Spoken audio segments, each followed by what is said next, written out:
There exists a version of Pierce Brosnan that the entire world seemed to embrace without hesitation. He was the man in the flawless tuxedo, the actor with a jawline that looked as though it had been carved from something stronger than stone, and a voice capable of turning danger into something that sounded almost inviting.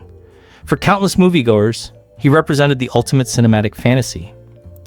A figure who entered every room with the quiet confidence of someone who appeared destined to be there. Yet while audiences admired the suit and the effortless charm, very few paused to ask a deeper question. What did it feel like to be the man wearing that image? Behind the legendary spy of modern cinema existed a life story so different from the polished legend that it almost feels like two completely separate biographies woven into one. He had once been a child abandoned before he was even old enough to understand what abandonment meant. Later, he would become a man who watched both the love of his life and, years later, his daughter succumb to the same unforgiving disease. His acting career included the moment when the role of a lifetime was placed within his reach, only to be abruptly taken away. He spent years fighting to earn that opportunity again, and when he finally had it, he eventually walked away carrying emotional scars that cameras never captured. Pierce Brosnan did not become James Bond in spite of the tragedies he endured. In many ways, he became Bond because of them. A man who has truly experienced loss carries himself differently. The calm becomes genuine, the stillness becomes authentic, and the smile conceals depths that no scriptwriter ever put on paper. This story is not merely about a famous movie star.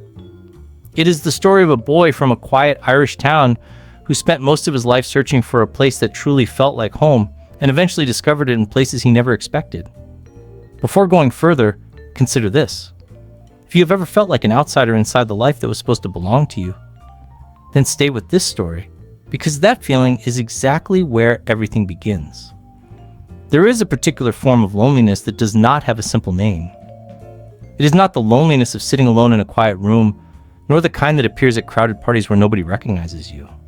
This loneliness is older and more subtle, yet far more damaging. It is the loneliness of a child who looks upward expecting to see a familiar face, only to find an empty doorway instead. Pierce Brosnan, born Pierce Brendan Brosnan, on May 16, 1953, entered the world in Drogheda, a small town defined by gray skies, narrow streets, and a pace of life that rarely rushed toward anything new. His mother, Mae Smith, was young, ambitious, and determined to build a future, yet she was also unprepared for the complicated circumstances that followed his birth. His father, Thomas Brosnan, disappeared before the child was old enough to remember him. There was no farewell, no explanation, and no moment of closure. Only an absence that quietly shaped everything that came afterward.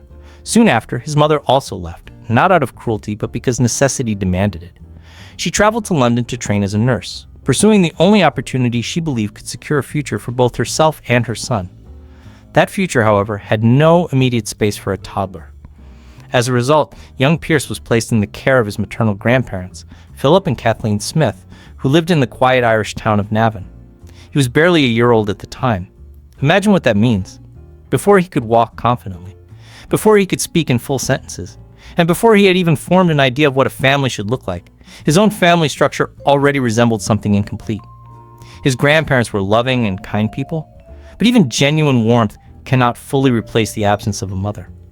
No amount of affection can answer the silent question that a small child asks again and again each night. Why didn't she stay? Pierce never spoke those words aloud during his childhood, yet the question lived quietly inside him like a splinter. Too small for others to notice, but too sharp to ignore. When his grandparents eventually passed away, his living arrangements changed once again. He moved first to live with an aunt and later with a family friend. Each new relocation carried the same unspoken message. He belonged somewhere temporarily, but not permanently. Although he was not abused and never deprived of basic needs, he was nevertheless passed from one household to another like a puzzle piece that never quite fit. In the most meaningful sense of the word, he had no fixed address. Not geographically, but emotionally. School offered little refuge from this instability. At St. Kieran's College in Navan, he was known as the boy without a father and without a mother waiting at home. He lacked the invisible shield many children possess, the knowledge that someone is there when the school bell rings. As a result, he became quiet and observant. He learned early that watching carefully was safer than drawing attention to himself. By studying the room around him, he could often predict where the next emotional wound might come from. During these years, he began drawing and painting, retreating into art the way children sometimes escape into private worlds when they need a place to hide. At the time, it was not a passion or career path, it was simply survival. When Pierce reached the age of 10, his mother returned into his life. She had established her nursing career in London, remarried, and begun a new chapter for herself. Eventually, she sent for him, and the young boy moved to the enormous city of London. Although the language was familiar, the city itself felt completely foreign. He was now living with a woman who was technically his mother, yet emotionally felt almost like a stranger he was still getting to know. Years later, he would describe that period with remarkable restraint. In a quiet reflection, he once said that he always felt like the outsider, someone looking into a world that did not quite belong to him. The sentence carries enormous meaning because the boy who spent his childhood looking inward from the outside would eventually grow into the man the entire world could not stop looking at. Yet the transformation from invisible child to global icon would cost him far more than most observers could ever imagine. By the late 1960s, London was a fast-moving city that did not slow down for newcomers. For a reserved Irish teenager wearing secondhand clothes and speaking with an accent that made him stand out, the city could feel indifferent at best. Pierce was 16 when he enrolled at the Elliott School in Putney. Academically, he struggled to catch up with his classmates, and socially he remained largely unnoticed. He carried the emotional weight of a boy who had been moved from household to household so often that he had stopped expecting permanence anywhere. Despite this, London offered something that his earlier life in Ireland had not: possibility. That possibility appeared in a surprisingly unusual form. At 17, he encountered a traveling circus act and began performing as a fire eater. It was hardly glamorous work. The young performer would stand outdoors breathing flames into the air for crowds who tossed coins before moving on with their day. Yet in those brief moments, something extraordinary happened. People stopped and looked at him. For someone who had felt invisible most of his life, the experience of holding an audience's attention was transformative. For the first time, the world seemed to pause long enough to acknowledge his presence. That feeling led him toward acting. At 18, he was accepted into the prestigious Drama Centre London, one of the most demanding acting institutions in Britain. The acceptance was remarkable because he arrived with no professional training and no industry connections. What he did possess was an emotional depth that experienced acting teachers quickly recognized. The school's philosophy demanded that actors draw on their own lives, exploring personal memories and emotional wounds to create authentic performances. For many students, the process was difficult, but for Pierce it felt almost natural. His childhood had already provided an abundance of material. Absence, displacement, and unanswered questions. Within the rehearsal room, those painful experiences suddenly became valuable tools. He graduated in 1975 and began working in theater, including productions at York Theatre Royal. The work was demanding and poorly paid, yet it helped him refine his craft. Gradually, his career progressed until a television opportunity changed everything. In 1982, he was cast as the charming lead in the television series Remington Steele. The role required him to play a fictional detective whose identity had originally been invented as a publicity stunt by a female-run agency. When Brosnan stepped into the role, his effortless charm captivated audiences immediately. The camera seemed drawn to him in a way that happens only occasionally in the entertainment industry. Soon the American public began noticing him, and with that attention came whispers of another name connected to his future: James Bond.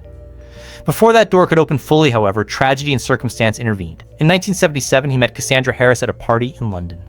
She was strikingly beautiful, intelligent, and already working as an actress. At the time, she was married to businessman Dermot Harris, the son of legendary actor Richard Harris. Nevertheless, Pierce felt an immediate connection when he first saw her. Their relationship began as friendship and eventually grew into something deeper after her first marriage ended. They married in 1980, and Pierce adopted her children Charlotte and Christopher as his own. For someone who had grown up without a stable home, building a family felt profoundly meaningful.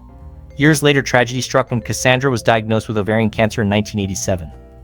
For 4 years, Pierce devoted himself entirely to supporting her, accompanying her to treatments, and holding the family together.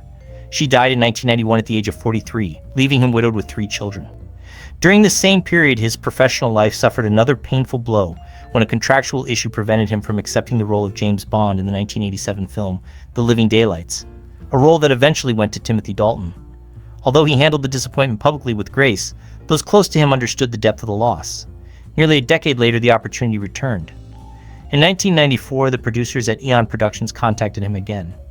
This time, he accepted and stepped into the role of Bond in the 1995 film GoldenEye. The film was a massive success, confirming that Pierce Brosnan had become the definitive Bond for a new generation. 3 more films followed: Tomorrow Never Dies, The World Is Not Enough, and Die Another Day, collectively earning billions worldwide and revitalizing the entire franchise. Yet life continued to bring hardship. In the late 1990s, his adopted daughter, Charlotte Brosnan, was diagnosed with the same ovarian cancer that had taken her mother. She died in 2013 at the age of 41. Faced with repeating grief, Pierce transformed his loss into advocacy, supporting research and awareness efforts for ovarian cancer worldwide. Eventually, he found love again with journalist and environmental activist Keely Shea Smith, whom he met in 1994. They married in 2001 in Ireland and built a large family together with their sons Dylan and Paris. Their relationship brought stability and emotional grounding after years marked by loss. Following his departure from the Bond role in 2004, Brosnan reinvented himself as an actor and artist. He delivered acclaimed performances in films such as The Matador and appeared in the musical hit Mamma Mia. At the same time, he returned to painting, a passion that had begun during his lonely childhood in Ireland. His artwork has since been exhibited internationally and used to raise funds for charitable causes. Looking back, the image the world remembers most is the tuxedo, the raised eyebrow, and the famous spy persona. Yet the deeper story of Pierce Brosnan is far more powerful. It is the story of a child who grew up feeling invisible, a man who endured profound loss, and an artist who repeatedly chose to continue loving and creating despite every reason to withdraw. In the end, the legacy that endures is not simply the fictional hero who saved the world on screen, but the real person who survived hardship with resilience, compassion, and unwavering determination.